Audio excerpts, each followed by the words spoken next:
So now we come to presenting the case. You've put all the hard work in, you've done all the research, you've got all the information, you've got what you think is a great case, but we've still got to get it over the line and make sure that it gets supported. So here we can follow this a success structure to think about how do we best do this. Now the first of those, socialize.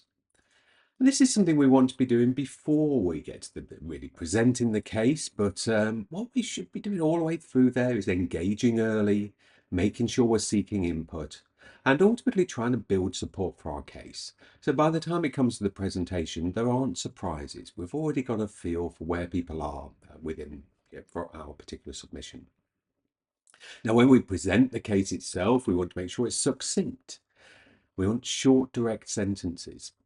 It's easier for people to absorb information if it's in short bulleted point. When there's lots of information gathered together, research shows that people tend to remember the last point that was made. So keeping the point short and succinct means the more impactful, the more memorable. It also means it's easier to absorb. The message is clearer. So avoid over-explaining items as well. Keep it clear and to the point.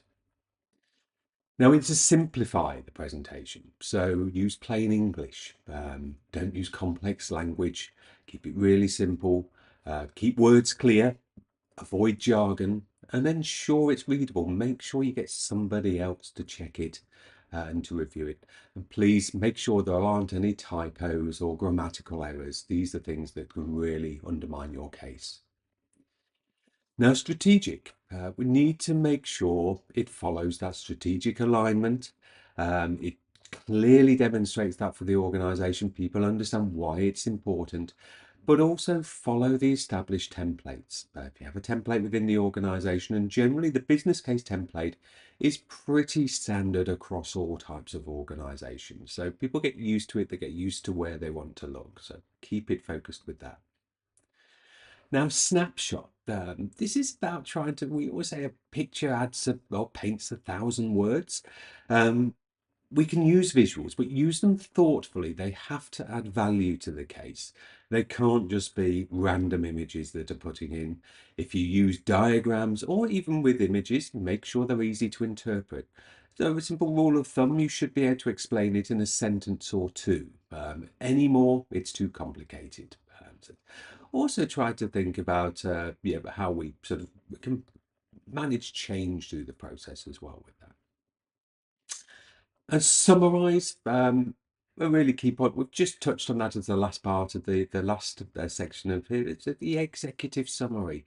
How do we show those key highlights? What are we doing? What's the important bit that needs to be included? And actually within that executive summary, what is really key is the information we leave out.